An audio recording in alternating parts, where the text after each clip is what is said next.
Bismillahirrahmanirrahim. Assalamualaikum warahmatullahi wabarakatuh.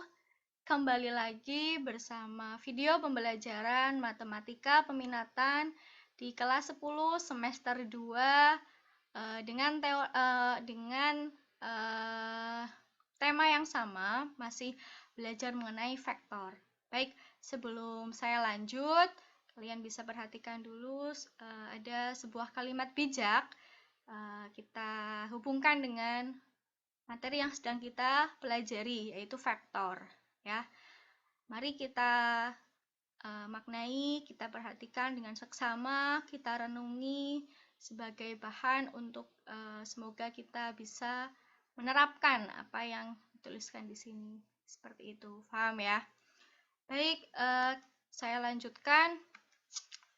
Pada video kali ini kita akan membahas soal-soal mengenai vektor, khususnya berkenaan dengan 3 subbab yang telah kita pelajari sebelumnya. Apa saja? Ya, kita telah belajar pada pembelajaran daring yang pertama, kita belajar perkalian dot atau operasi titik dua vektor. Kemudian kita juga belajar sudut antara dua vektor. Terus yang kemarin terakhir adalah proyeksi ortogonal suatu vektor ke vektor lain.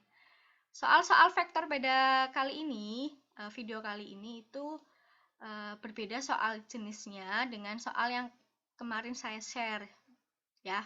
Jadi perlu saya ulas soal-soal berikut ini karena tipenya berbeda, jadi saya berbeda. Soal jenis yang kali ini adalah kolaborasi berbagai informasi. Tidak langsung kita terapkan rumus dari yang kalian dapatkan kemarin, tetapi ada beberapa yang harus kalian perhatikan. Sehingga perlu saya jelaskan pada video kali ini. Baik, kita masuk ke materi yang perkalian dot, operasi dot dua vektor atau hasil kali skalar, ya. Kemarin kalian juga sudah saya jelaskan ada materinya, kemudian ada soal-soalnya. Tetapi kemarin masih ada yang bingung, sehingga saya perlu tekankan di sini bahwa operasi titik dua vektor itu ada dua kondisi. Kalian bisa memilih kondisi yang mana yang harus kalian gunakan untuk menyelesaikan sebuah soal itu, ya. Jadi dua kondisi itu, jika kondisi yang pertama diketahui posisi vektornya, yang kedua jika diketahui panjang vektor dan sudutnya mengapitnya. Kalian harus tahu, harus jeli mana soal yang harus kalian gunakan rumus mana, seperti itu. Untuk lebih dapat memahaminya, perhatikan dua contoh soal berikut ini, ya. Kalian lihat contoh pertama dan contoh kedua mengenai operasi titik. Contoh yang pertama ada dua vektor, kemudian diketahui posisinya. Ini namanya posisi, ya, karena diketahui elemen-elemen x, y, z-nya. Ini vektor 3 dimensi. Kalau diketahui x, y, z-nya atau posisinya, nanti kalian gunakan rumus yang mana? Yang kedua, di sini nggak diketahui tuh posisinya, tetapi diketahui panjangnya, panjang kedua vektor. Kemudian diketahui sudut yang mengapit dari dua vektornya. Maka kalian juga harus tahu mana yang harus kalian gunakan rumus dari operasi dotnya. Ya, kita bahas ya. Untuk yang pertama, dua vektor diketahui posisinya. Kalau dikalikan dengan operasi dot, maka kalian gunakan rumus yang kalikan setiap elemennya yang sama. X dengan X, Y dengan Y, dan Z dengan Z. Kemudian dijumlahkan. Seperti itu. Kalian definisikan terlebih dahulu. Ini ada dua vektor. Kalian tentukan. Di sini namanya X1, ini Y1, Z1. Ini namanya X2, Y2, Z2. Karena ada dua vektor, ya. Jadi, kalian lambangkan ini yang satu, ini yang kedua. Kalian definisikan. Ya, kalian tentukan dulu angka-angkanya untuk mempermudah. Kemudian kalian gunakan rumus A dot B, ya. A dot B ketika soal jenis seperti ini, gunakanlah yang ini. Kalikan setiap elemen yang sama di setiap vektor, kemudian jumlahkan X dengan X. 2 dengan 5 dikalikan, kemudian 3 dengan min 1, kemudian 1 dengan 4, jumlahkan, hasilnya 11. Sehingga dari dua vektor ini ketika dikalikan dengan titik A dot B, maka hasilnya 11. Paham, ya? Kemudian yang kedua, di sini tidak diketahui vektor posisinya, tapi diketahui panjang dan sudutnya. Maka kalian gunakan yang mana? Ya, yang ini ya. Yang A dot B adalah panjang kedua vektor dikali cos theta. Theta adalah sudut yang mengapit dari kedua vektornya. Kalian masukkan panjang vektor pertama adalah 6, panjang vektor kedua 8. Terus kemudian coskan sudutnya 60. Cos 60 adalah setengah. Kalikan semuanya. Hasilnya 24 ya. Paham ya? Jadi A dot B dari soal yang kedua adalah 24. Jangan bingung, biasanya saya kali di sini titik tuh nggak pengaruh ya. Yang penting ketika ada A dot B dengan ini, kemudian bisa dengan ini.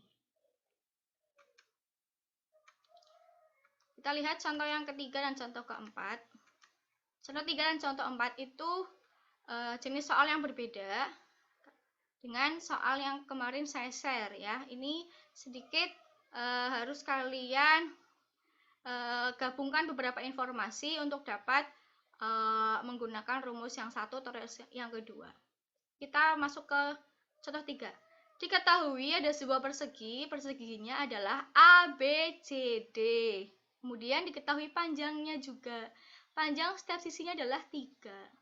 Dari kalimat ini kalian dapat simpulkan, karena panjang setiap sisinya adalah 3, artinya setiap sisinya sama. Berarti perseginya adalah segi 4 ya, atau bujur sangkar. Kemudian yang ditentukan di soal adalah tentukan nilai AB, vektor AB dot vektor BD plus vektor AB dot vektor AC. Untuk mudah menyelesaikan soal ini, kalian harus gambarkan terlebih dahulu ya. Lihat, ada segi 4 bujur sangkar A, B, C, D. Saya jelaskan di sini, saya tekankan bahwa menamai sebuah bangun harus urut berlawanan arah jarum jam. Kalau di sini A, maka B-nya di sini, C-nya di sini, D-nya di sini. Kalian boleh A-nya di sini boleh. Kalau A-nya di sini berarti B-nya di sini.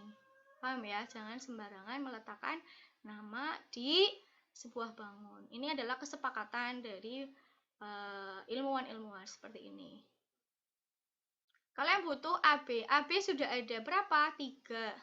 AB dot BD ketika diketahui panjangnya berarti kalian gunakan rumus yang kedua. Diketahui panjangnya supaya dapat ditentukan dotnya, maka kalian perlu sudutnya AB dengan BD. Lihat, AB ke BD, ada dua vektor AB, BD, maka sudutnya adalah separuh dari siku-siku ini, berarti 45 ya. Sudutnya diketahui, BD-nya berarti kalian harus cari panjang BD. Kalian bisa menggunakan diagonal sisi atau dengan teori Pitagoras. Di sini 3, di sini 3, kuadratkan, di sini ketemu BD-nya yaitu 3 akar 2. Karena di sini segi 4, maka BD sama dengan AC, panjang ya. Ini panjang, bukan vektor. Kalau vektor BD dengan AC beda, tapi kalau panjangnya sama. Kalau vektornya kan arahnya satu ke sana, yang satu ke kanan, beda vektornya. Tapi panjangnya sama. Gunakan Pitagoras, hasilnya 3 akar 2. Kemudian θ-nya sama, BD 45, AC juga 45. Yang ditanyakan adalah AB dot BD ditambah AB dot AC. Kita gunakan yang rumus kedua, karena dia diketahui elemennya ya. Berarti panjang vektor pertama dikali panjang vektor kedua cos theta ditambah sama rumusnya. Panjang AB kita masukkan 3, kemudian panjang BD masukkan 3 akar 2 kali setengah akar 2 ditambah 3 kali 3 akar 2 setengah akar 2. Hasilnya 9 ditambah 9 sama dengan 18. Kemudian kita ke contoh yang keempat.